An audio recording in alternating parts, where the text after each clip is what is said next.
Record here.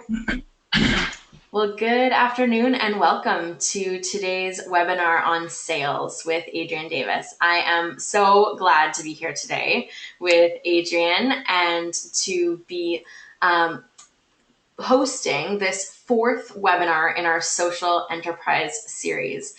So far, we have had a number of fabulous webinars aimed at social innovators and entrepreneurs, and hope that the library of resources continues to grow. And I think today's webinar will be a really great asset to that.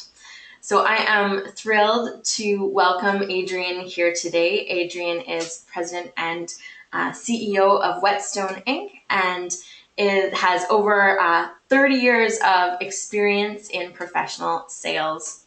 Adrian is the author of Human to Human Selling and is frequently called upon to advise senior management teams and sales groups on subjects of sales strategy and relationship management. He has a ton of experience in sales and business and is going to provide some wonderful resources and great tools for us today. He is a dynamic speaker and often presents on a variety of topics, especially sales. And so it is such a great gift to have Adrian here with us today. Thank you, Adrian. I'm gonna turn it over to you to get us started now.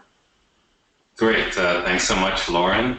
And I thought what I would cover today is this whole concept of storytelling in sales. And I think especially for social innovators and entrepreneurs, your story is really your most valuable asset. And I want to talk about storytelling in the context of sales, getting people to support your cause and really engaging them in your value proposition. So what I'd like to do is first explore, why storytelling is so powerful. What is the emotional impact of story? And why is it so influential? And then once we've done that, I'd like to give you some practical tools in terms of how to craft your stories for maximum effect. And then if we have time at the end, we can have a bit of time for some Q&A. So, when you think about how you articulate your value to others, most people will then think about using PowerPoint or Prezi or Keynote, and they'll structure a slideshow and present that way. And often, they will think that by putting a deck together, this is going to be very exciting. And often it's the exact opposite. As they begin their pitch, there's this sense in the room that, the oxygen is leaving the room and people are not engaged. And why is that? And what we want to do is show you a way that you can ensure that you have people fully engaged in your value for the entire time that you're presenting. And it really comes down to crafting your value in the structure of a story. And this is a quote from an award-winning novelist, Philip Pullman. And he says this: after nourishment, shelter, and companionship, so after these three things, nourishment, shelter, and companionship, stories are the thing we need most in the world. I mean, this is quite a statement and quite profound, that after these basic things of being fed, being sheltered, having companionship, what we need most after that, the highest priority, is stories. And I think there's a lot of truth to this, that stories are how we connect with one another. Stories are how we understand one another. And I think most importantly, stories help us navigate the world. The way we develop wisdom is to understand stories, to gather stories. And in fact, the way we pass values, our values, from one generation to the next is through stories. The way we influence people is through stories. The way we perceive, stories are like these lenses that we see the world through. And we can change how people see the world by changing the stories that they see the world through. And that's what we're doing when we take this in a sales context or a persuasion context. We can persuade people more effectively if we get them to see the world differently. And if you think of everybody as a story database, that all of us are carrying this database of stories in the back of our minds. And we use this database to help us navigate our way through the world. Whenever we face a situation, let's say that is new to us, the first thing we do is we go into this database to see, have we seen this before? And if we have, we retrieve that story, and we want to know what decisions were made and what was the outcome of those decisions. And if the outcome was positive and desirable, we will tend to follow that same pattern, that role model. If the outcome was a cautionary tale and it wasn't positive, then we'll tend not to do that, we'll do something else. And same with if our friends come to us for advice and they're asking us for advice on a particular matter, again, we'll go into this story database and retrieve a similar story, and that will give us the wisdom to give guidance to our friend or colleague. So because of that, we have an insatiable appetite for story.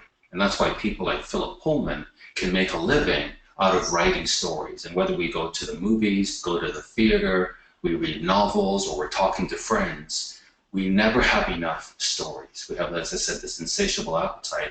We always want more stories. And that's a real opening for us in a sales perspective or a sales situation, that where people might not, or might be a bit resistant to us. If we slip into story, that resistance comes down.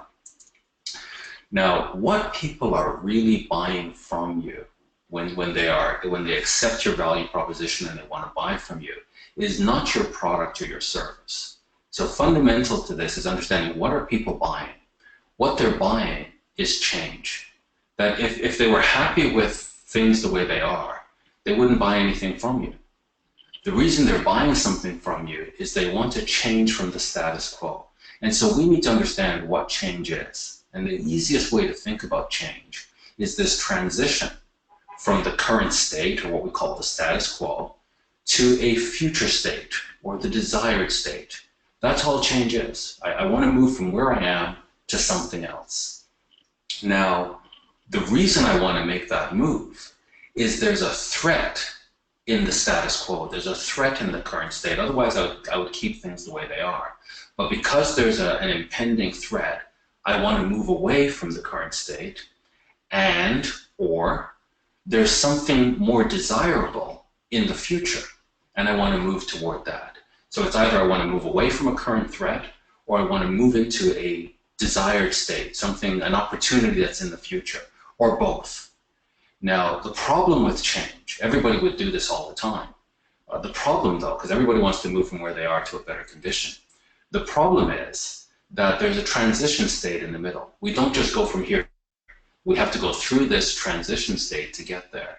And that transition state represents risk.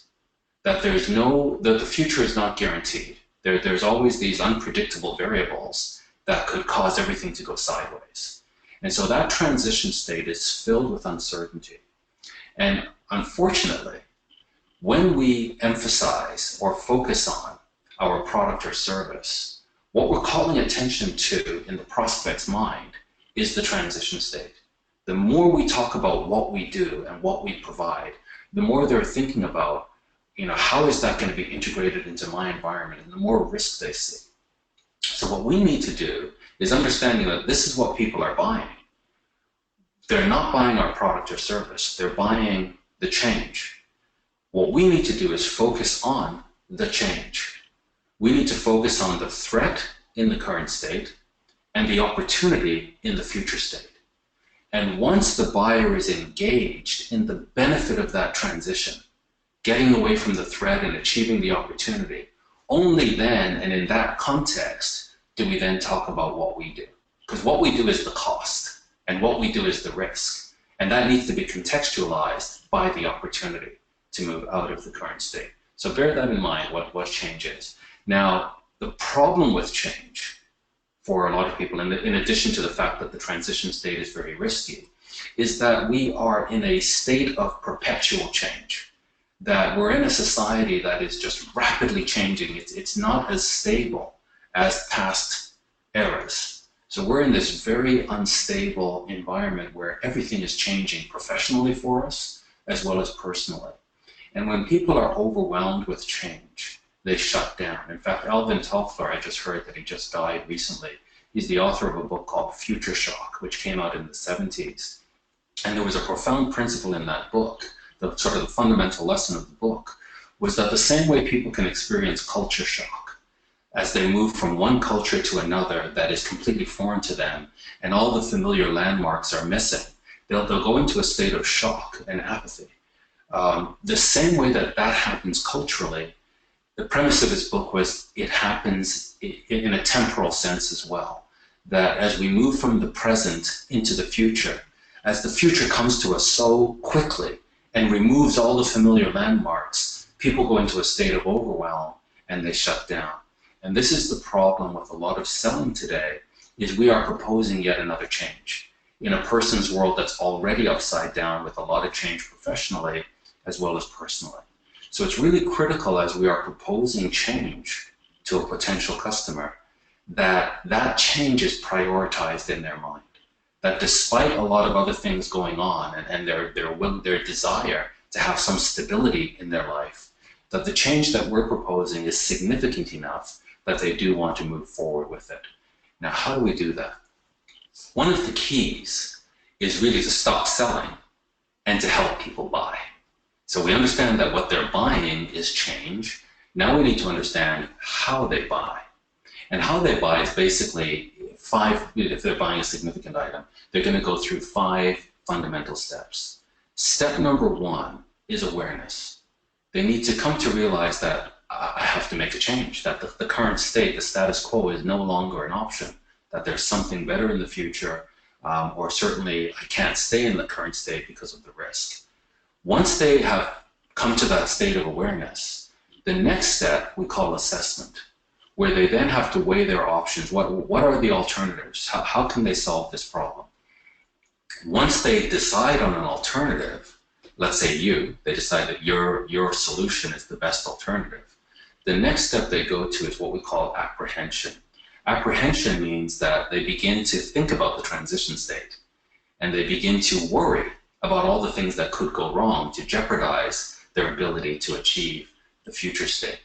And this is where a lot of sales are lost, that people are engaged by the value proposition, but when they get to apprehension, they get stuck and they begin to see the risk and they back off. If they are able to navigate through the transition and they can see it's a calculated risk, but the probability of success is high, they'll then move to the 4th stage, which is to take action. They're now ready. They're going to ask you, okay, how do we make this happen? Do I need to sign a contract, issue a purchase order? What's going to happen once I sign? So they're ready now to take action. And then the final stage, we call this the sale after the sale, is the stage of adoption, where whatever that change is now, they have to go through the transition state and make what was the future state become their current state. And it becomes the new status quo. And then the cycle begins all over again once the status quo becomes unacceptable in the future, and that always happens. So you have to stay with your customer and see how they're changing over time. Now, what's most important in this, we can get into more detail in this, but what's most important in this cycle is that step number 1 is the most important step. That how they come to be aware of the fact that they need to change, of the fact that there's a threat in the current state, or there's a great opportunity in the future state. That is the most important step, because that is the foundation of the whole cycle. And that's where the initial set of emotions are triggered. And if those emotions are not deep enough or strong enough, they will not have the momentum to get through this cycle. At one stage or another, they'll back off and the sale will be abandoned, or the purchase will be abandoned. So it's really important for us that that awareness stage is filled with strong emotion. And the 2 emotions we're looking for in this stage, number 1 is frustration. They must be very frustrated with the status quo. And then number 2 is desire. They must have a deep desire for the future state. And as long as those 2 emotions are in place and they're strong enough, they're going to go through this cycle all the way to the end. So emotions now is what we need to understand. What is it about emotion that drives this process? And fundamentally, as you can see from this picture, from birth, human beings are emotional. And some of you might be much younger than I am, but I grew up in the era of Star Trek, the original series. And Spock was this individual, if you know about Spock, who had no emotion. He was a Vulcan, and he was very logical, always very logical. The other, his peers were humans, and they were always plagued by emotion, and they would make wrong decisions, and but he was logical, he was above the fray. That thinking goes all the way back to Plato, where the ancient Greeks, where they felt that emotion was irrational and harmful, and logic was above that, and if we could just get rid of emotion, we would always make good decisions. Well, recently, through the advent of neuroscience, we've come to realize that that's completely wrong. It is totally wrong. That emotions underpin everything we do. It's because of emotion is the energy that gives us the ability to think logically and to think analytically. And it's what gives us the focus as to what we should think about. What should we spend calories thinking about? It's because of emotion that the brain is empowered to think logically. So emotion is foundational. And in fact, what they find is that they've seen people where they've lost the ability to experience emotion, either through brain injury or disease. And as a result of that, when emotion is taken out of the picture and they become like Spock, where they're just rational and there's no emotion, they make the worst decisions. They actually destroy their lives because they have no way of prioritizing and no way of focusing without that emotional information that comes from deep in the mind and in the nervous system. So the key to understanding emotion is this, and this is what neuroscience has taught us, that emotions are tied to goals. In a way, you could say that emotions are the flip side of goals, that goals and emotions are two sides of the same coin. In other words, the reason we're emotional as humans is because we're goal-oriented. It's because we have goals that we're emotional. The newborn baby is very emotional. You know, if he or she doesn't get food, which is one of their goals to stay alive, to be nourished, they become very upset, and you know about it. Any parents out there would know. And if they do get what they want, they're very content, very happy. So from birth, we realize that goals and emotions are inextricably linked. That does not change whether it's a baby, a teenager, a young adult, or an older, mature person. Whether it's a business person or a religious person, it doesn't matter. This is who we are. We are goal-oriented, and our emotions are tied to it. In fact, our emotions kind of represent this radar system. When we were kids, we would play hide and seek, and something would be hidden. Not hide and seek, sorry. I Spy with My Little Eye. That's what I was thinking of. That we would spy something, and then our siblings would have to guess. You know, what is it? Siblings and friends would have to guess what is it that we're spying. And as they got closer, we'd say warm, warmer, hot, very hot until they guessed. And that's the way emotions work. That once we set a goal, as we get closer to that goal, our emotions fire up and make us feel good to reinforce the fact that we should keep going that direction. As we move away from our goal, our emotions, basically the negative emotions, flare up to tell us we're on the wrong path. And that's why, you know, you hear a lot of advice like, listen to your gut, listen to your gut. And that's really what that's saying to us. That maybe you meet somebody and everything goes well. They look the part, you shake hands, that you talk, they say the right things, but in your gut, you don't feel right. And basically what's happening here is we can only take in so much information consciously, and you're doing that, you're aware of the information you're taking in, whereas subconsciously, we're taking in perhaps 100 times more information. And there may have been some clues that were given off that at a subconscious level, you realize there's something wrong. And subconsciously you understand that this person, this individual, is not going to help you get to your goals. In fact, maybe they're going to use you to try to get to their goals. So we have to pay attention to emotions and realize then emotions are represent positive energy and negative energy with respect to the goals that we have. All of the negative energy is really rooted in fear. And all of the positive energy is rooted in desire. So these become the two fundamental emotions. We either want to move towards something or we want to move away from something. From a sales perspective, emotions can be very complicated. You can have contradictory emotions that you experience at the same time. What we want to do is basically just look for these two fundamental emotions: fear and its subsidiaries, or desire and its subsidiaries. That's what we're looking for. So I could say it this way: if you can read somebody emotionally, you can reverse engineer and figure out what their goals must be. So someone who's very angry, that's basically a subsidiary of fear. So the question is not what are they angry about, the question is what are they afraid of. If somebody's very sad, again, that's a subsidiary of fear. It's not what are you sad about, it's like there's something that you're angry about. Sorry, there's something that you fear. What is it that what is it you're afraid you might lose? And in the same way, you want to know what is it ultimately that people desire? What's that? What releases that positive energy? So goals drive emotions, and emotions reflect goals. That's really what's critical there. We pretty much know now, again through neuroscience, that the brain has 3 levels of functioning. The highest level is the cortex, and some people call this the human brain. Anything that we can do as human beings that animals cannot do is governed by this cortex. It's sort of the outer bark, but in particular the prefrontal cortex. That's where it's called the executive center of the brain. So all of our logical analysis is done in this part of the brain. Below that is the limbic system. That's called the emotional brain. Some people call it the mammalian brain because we share it with all mammals. Mammals are emotional. And then underneath that, we have what's called the reptilian brain or the primary brain. And it's really more like a nervous system than a brain. And it is, as I said, sometimes called the reptilian brain because it's sort of at all life forms really have this. And it's sort of the base level of survival, keeping alive. Now, what's important to know about this, sort of the natural man, is going to function in a way that the most sophisticated brain, which is the cortex, the human brain, while it's the most sophisticated, it's the weakest.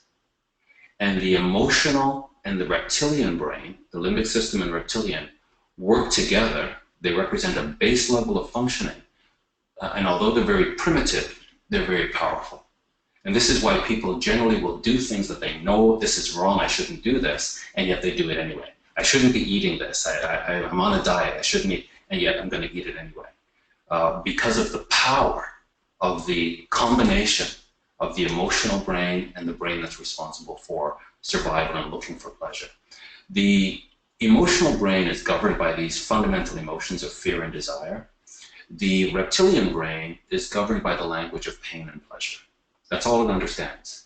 And from a survival perspective, if you think about it, the things that keep us alive, like I was talking about eating, sleeping, things like this, they feel good.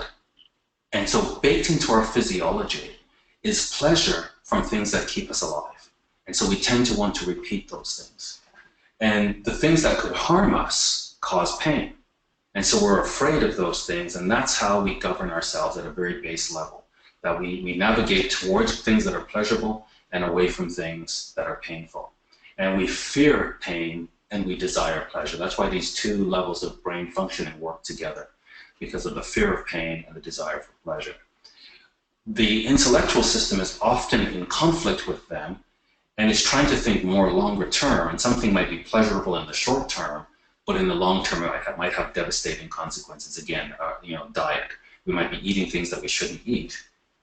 And in the moment it's okay, but down the road it might cause disease or problems. And so there's this constant battle between the 2 brains. More often than not, the base brain overrides what we know is wrong and what we think we should be doing. Now, when we're selling, often what we're doing is we're presenting data, we're presenting logical arguments to the intellectual brain. Even though what we understand now is the intellectual brain, as sophisticated as it is to take in all of this data, it doesn't have the horsepower to make decisions. It just does analysis. Decisions are actually made at the baser level of the brain, between the limbic system and the reptilian system. And this is now coming back to the power of story. When we start telling stories, this intellectual, analytical, very critical processing that takes place in the human brain, everybody loves a story. And once upon a time, once we start telling a story, the intellectual brain goes offline. It basically takes a mini vacation. And the emotional and the reptilian brain are fully engaged in the story. And by the way, the reptilian brain is very visual. It tends to see things. And so it begins to paint this movie as you're telling your story inside the mind. And what happens is once the story is over, then the intellectual brain comes back online and begins to analyze the story. But while you're telling the story, you're going straight into the decision-making center of the brain, and that is the limbic and the reptilian system. Now, here's a formula that I've developed to really speak to why this is so powerful. And it says this: action is a function of belief. In other words, the way we behave depends upon what we believe. And what we believe depends upon our experiences. So if I touch a stove that's hot as a child and I burn myself, that's now baked into my experience, and it becomes part of my belief system. That if you touch a stove when it's hot, it will hurt. And so the next time I'm going to a stove, I might sort of back off because I've had that experience. Not all of our experiences have to be firsthand.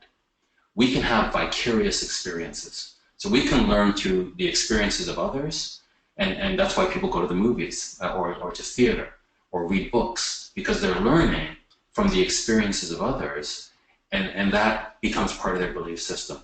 And in fact, what we call radicalization that we're seeing in our society today, that's nothing more than storytelling. Telling people stories over and over and positioning certain people as heroes and others as villains, and changing people's belief systems through the power of story. Because once you change people's beliefs, you can change their actions. And so, on light note, from a sales perspective, we can't force people to buy from us. But what we can do is we can influence their beliefs. We can influence their opinions. And the most effective way to do that is through stories, through the vicarious experiences of others, that they can then look at those experiences and think, wow, okay, well, that's actually what I'm looking for. And that's going to change the way they think, change the way they think about you, change their opinions of you.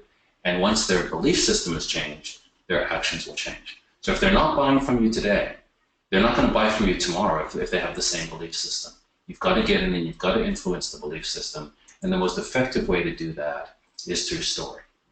And as I mentioned earlier, the analytical brain goes offline when we hear a good story. And we just want to follow it through. And you think of kids in a school where it's hard to get their attention, it's hard to get them to sit still. They're just constantly moving and they're distracted.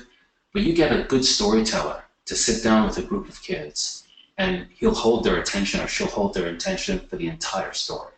Because we are wired, our very survival depends on our ability to hear and retain stories. And so we want to tap into this sort of fundamental wiring of the human brain in order to pass on our values, in order to influence people's beliefs, in order to have people experience what it would be like to be our customer vicariously. So think about your stories, and entrepreneurs have tons of stories, but how do you structure your stories? And what I find is a lot of people don't actually have a structure. Because storytelling is so natural, it's what we do all the time. We just had a long weekend, get together with friends and family. What do? We tell stories to each other. That's just what we do.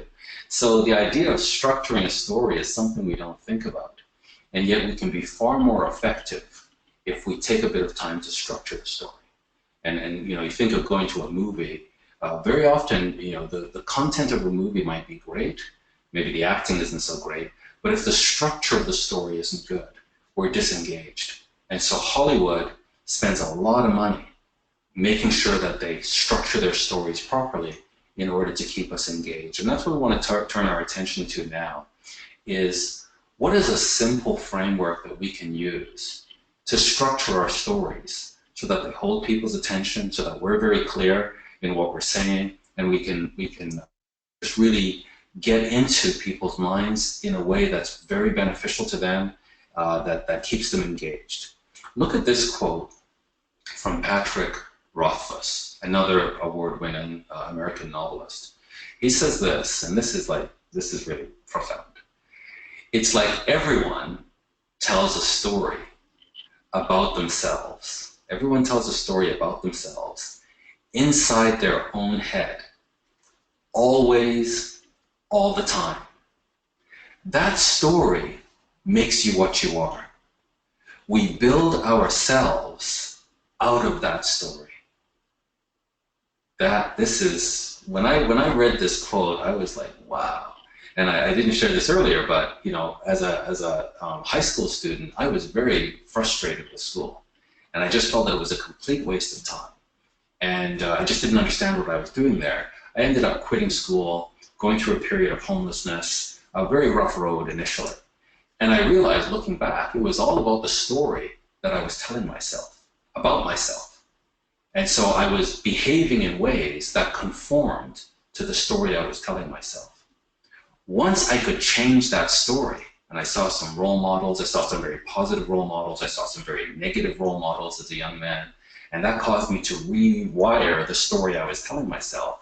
And once I told myself a different story, everything changed very rapidly in the course of about 2 years. The way I spoke changed, the way I dressed changed, the people I hung around with changed, the places I went to changed. Everything changed. In 2 years, I was a totally different person, on a totally different track, all because I decided to tell myself a different story about myself.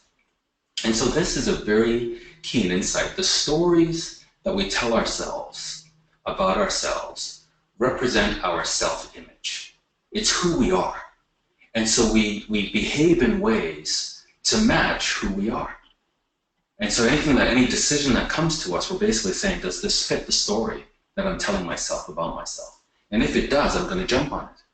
And if it doesn't, I'm not going to, it's like great opportunity, and it just doesn't do anything for me, because that's not who I am. I don't see how that fits. What we're doing when we're selling, and when we're selling through story, is we are interrupting this process momentarily. Somebody's telling themselves a story about themselves. They've got sort of that next chapter figured out, where they're going next. We come along, and what we're saying is push pause. Push pause on that story that you're telling yourself. Let me try out with you an alternative next chapter. And how do you like that? Because this is how the story could end for you. Could be much more positive. And it doesn't matter who we're talking to at any station in life, whoever it is. Millionaires, billionaires, everybody's trying to improve their condition. So whoever we're talking to, we know fundamentally they want to improve their condition. And what we're doing when we're sharing our stories with them is we're saying, hey, you can improve your condition. Before life runs out, you can have a better ending. And that's what we're doing with our stories. We're saying, hey, you could tell yourself the story you're telling yourself now, but how about this? And it's very, very powerful. So as we think about how to structure our story, think about this. We said earlier that fundamentally what people are buying from us is change. And change is about moving from current state through a transition state to a future state. So think about that structure. That's what people want from us. Now look at the structure of stories. Every story has the exact same structure. Every story has a beginning, it has a middle, and it has an end. Wow, that looks a lot like change. Exactly. Every story is about change. If it's not about change, it's not a story. So people are listening to stories to understand what changed. Where were they? What happened in the middle? And then what was the outcome? That's what a story is. And in the middle is the moment of conflict. That something comes into the story, causes some form of conflict, there's some resolution of that conflict, and there's change as a result. Every single story, whether it's me and you talking one-on-one over a coffee, or whether we're going to a movie theater and there's hundreds of people watching a movie with us, we're all listening for this beginning, middle where there's a conflict, and end where there's a resolution. Now, there's really two types of stories for entrepreneurs. One is what I call the story of origin. That is, how did you come to be in this role that you're in? Why did you choose this business? Why are you the authentic, the real deal? That's your story of origin. Where, in my case, I help a lot of organizations with respect to their sales ability, their ability to engage customers more strategically. And so I will tell my story of origin. And fundamentally, it's how I was once homeless. I discovered sales. I was able to turn my life around. And that's why I'm so thrilled about helping people with sales. That there's really no limit. The sky's the limit. You write your own paycheck. And so that's why I love sales. And so I'll talk about my story of origin in order to show that I'm authentic. The story of origin is the only time you can be the hero of your story. Because people just want to know, why are you in this line of business? What I'm talking about now is your sales story.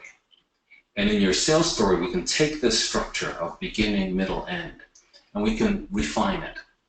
And we refine it using a 5-step process that's called the hero's journey. I didn't make this up. This is a known structure that's been around for hundreds of years. And Hollywood spends billions of dollars following this structure.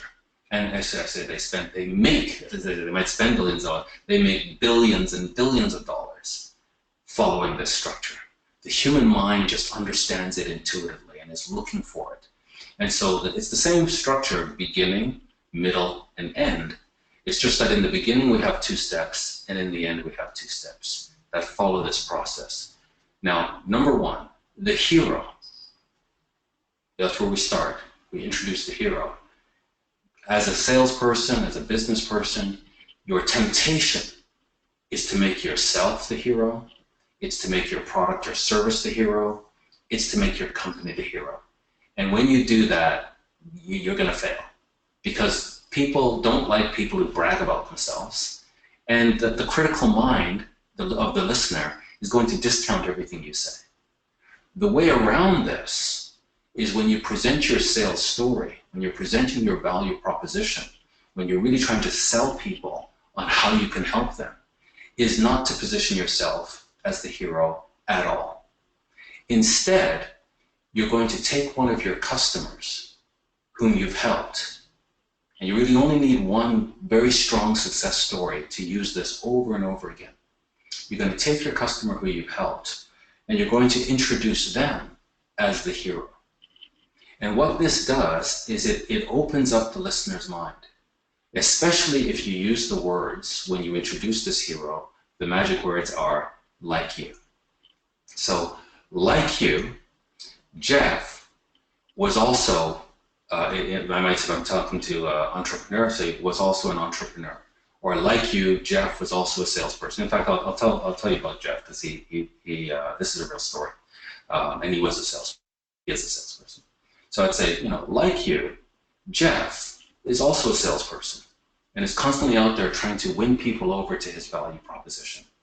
And so the importance here is to introduce the hero. And you want to do 2 things. He needs to be similar in role and goal. Once you've done that, this is sort of the setup. And if you watch Hollywood, the first 15 to 20 minutes is the setup.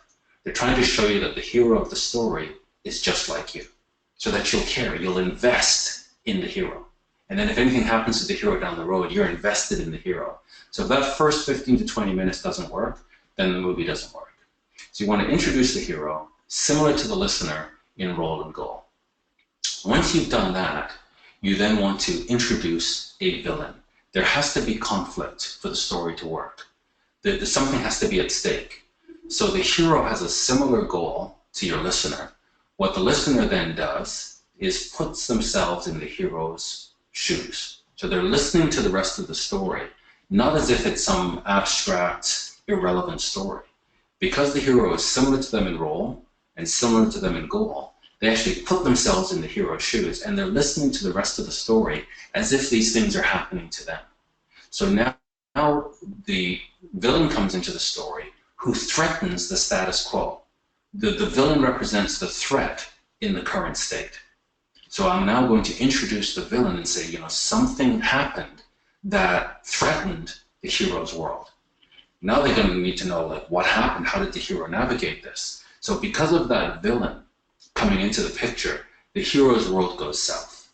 And in some movies, you'll actually literally see the hero in a pit. But there's usually it's a psychological or emotional pit. Something goes wrong, and it's just getting from bad to worse. The hero is unable to turn things around, and it looks like all is lost until a special resource shows up. And somewhere in the movie, it's either a person, or it's a special power, or something happens. And as a result of receiving this new resource, the hero is able to fight back. And as they fight back, they experience triumph. They're able to succeed now with this strength that they didn't have before. And as a result of that triumph, there's transformation. And that transformation is the future state. That is what your listener wants to buy. So the villain represents the threat to the current state, and the transformation represents the opportunity in the future state. And it's a very simple process. Shouldn't take you more than a minute to 2 minutes to tell these stories. And you're just transferring to your listener.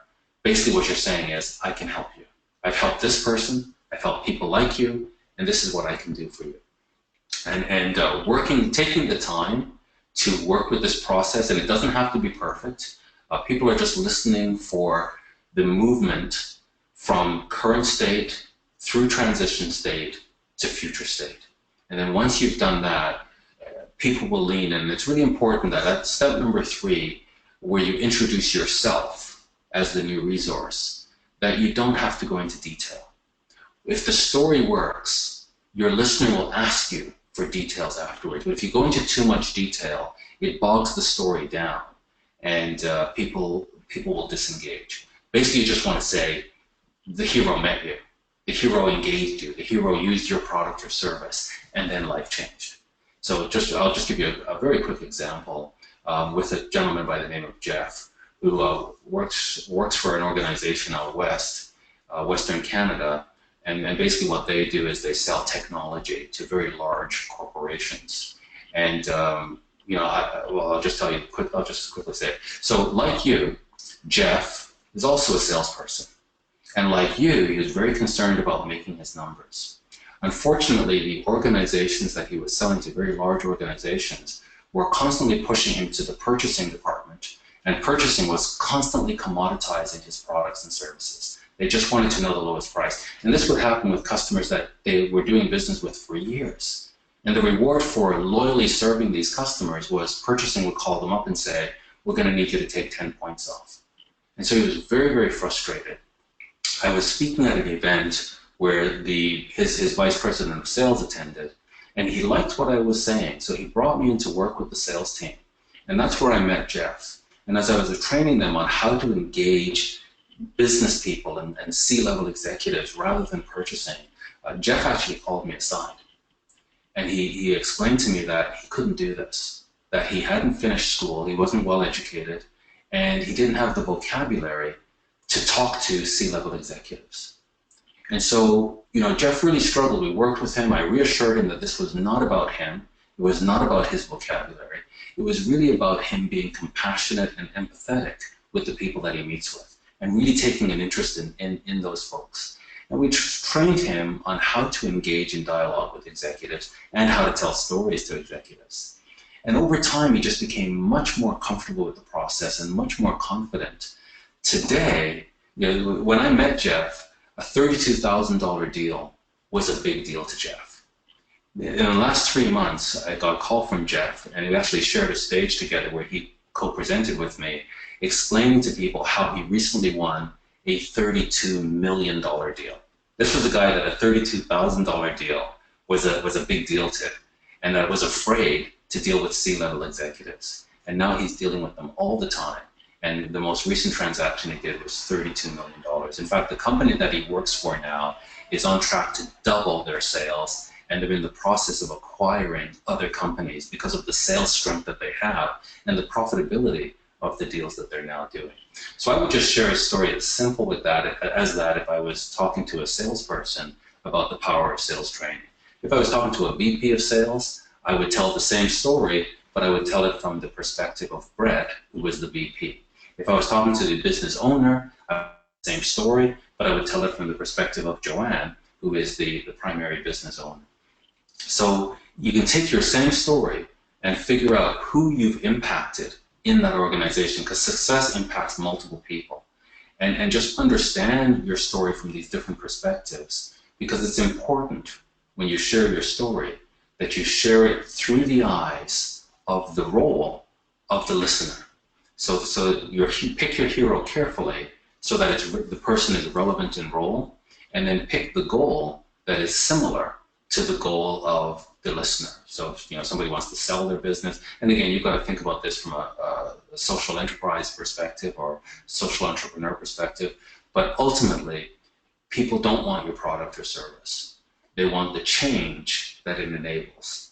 And when you can tell your story in a way that you show that you empower people, that as I'm listening to your story and I'm hearing how this hero was empowered, I'm actually feeling empowered. And that feeling of success and empowerment and triumph, I want that. And so you're engaging me emotionally. When you talk about the villain, it's a veiled threat. I kind of understand that could happen to me. And so it's a very engaging model for moving people and persuading people and influencing people's beliefs. So let's talk now about the elements of your story as you're thinking about how to structure your sales stories. Number one, what is your objective? Remember we said that action is a function of belief. So you need to ask yourself as you're going to meet with somebody, what is the action you want them to take? Because that's going to influence how you structure your story so that you're able to show that the hero took the action that you want them to take.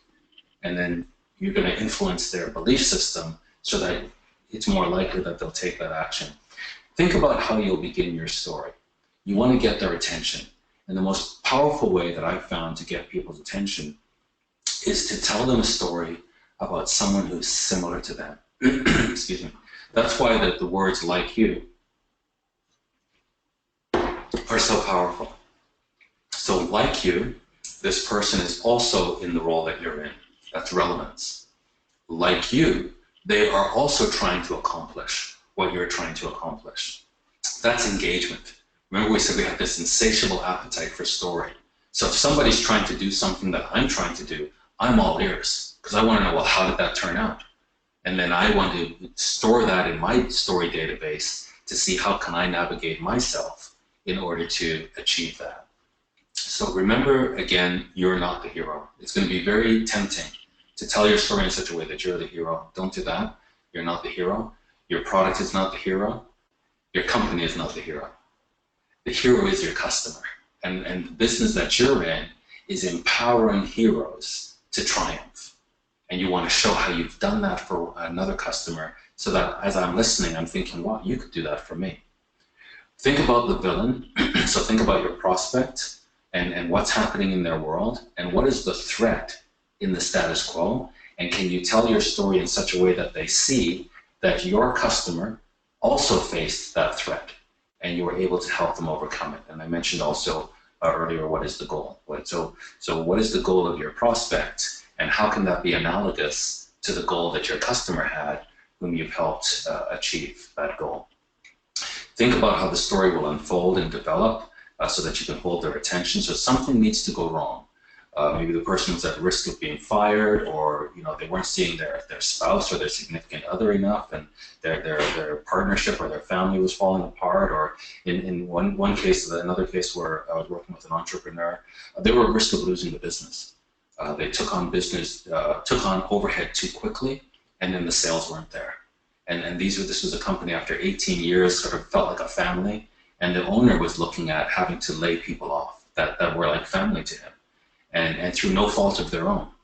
And we worked together, long story short there, that he was able to really change gears, build up a very significant customer base. In the end, he was able to sell the business and no one was laid off. People who left actually wanted to leave, but he was able to look after everyone's jobs, and at the same time, he was able to retire. So talk about how the hero overcomes the obstacle, and then think about what changes as a result. Because that transformation is what people buy. People buy change. So what is the transformative nature of your story? And as you're telling that part of the story, realize that that's what people are listening for. That's the end game. And that's what they want to buy. And then you can think about what's the moral of the story. And the way to present the moral of the story, actually, is not to present it as a moral, but to tell your story. And then you can say something like, and what I learned from this is, or what I learned from this experience is. And so no one can say you didn't learn that. You can say, this is what I learned. And again, you can pass on your values to your listener simply by sharing with them what you learned from the story. So that's really the model that I wanted to share with you today, to think about your stories, to think about the successes that you've had, to see them as a valuable asset, and to take the time to package them and to use that, 2 minutes telling the hero's journey story will have far more impact than an hour going through a slideshow. Because at the end of your slideshow, people are going to look at that and think, well, that wasn't particularly meaningful to me. But the stories that you tell are going to engage people emotionally. And I like to say this, your stories walk the halls after you do. So after you've left, people will repeat your stories. They'll say, Joan was in here earlier and she told me about this. And so your stories continue to sell while you're gone. And it's easy for people to remember a story and to repeat it. So take the time to think about the impact that and if you're just starting out and you don't have any success stories, then you're just going to have to be you're going to lean more on your story of origin, why you have chosen to be in this line of business and what is the impact that you're trying to make. And there's always people out there, we call them the early adopters, that are willing to experiment. You need to find one of these early adopters. You need to be very authentic and very transparent with them. They need to buy into what you're trying to do. They need to believe in your cause. And then you need to knock yourself out to make them successful, to make them a hero. And then that becomes your hero's journey. And you just need one. And then that's the story that you repeat over and over again. So I hope that was helpful. I'm going to look now to see if there are any questions that I can answer for you. As you see, we're coming up on the top of the hour. Awesome, Adrian. Thank you so much. Yeah, so Carla has a question, and Josephine is also joined here with us. Josephine, if you have any comments or questions, please feel free to type those as well. So Carla's wondering, if it's a nonprofit, the story seems like that it's the story of the impact to the client or to the people that the nonprofit helps.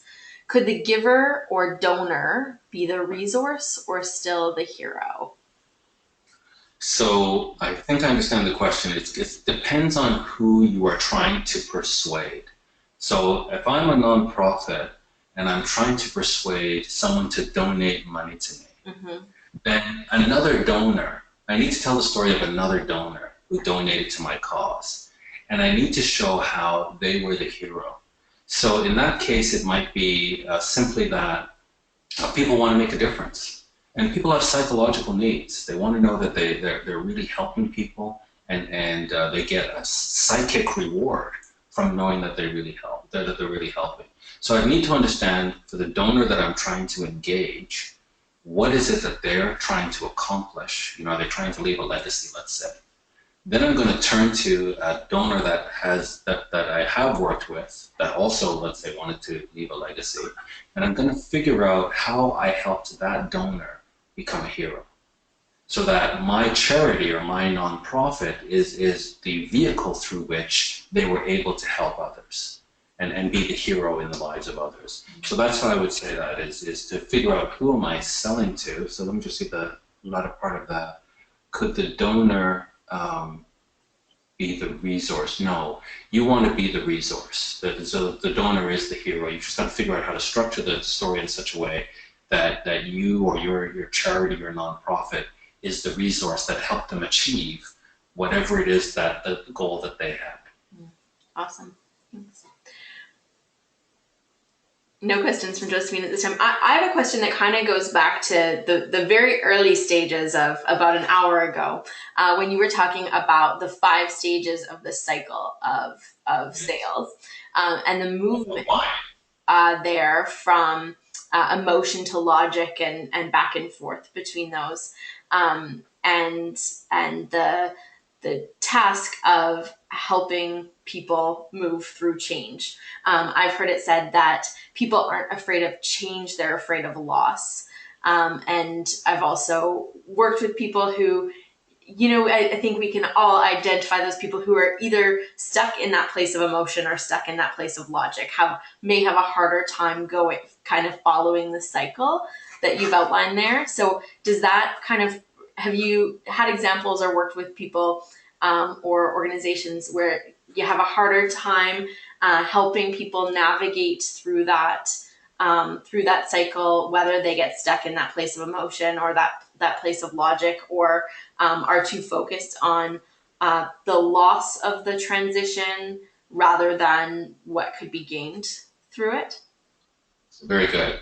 I would say yes, people are afraid of loss, not of change. They're also afraid, I would say the first loss that they're afraid of is the loss of control. Mm-hmm.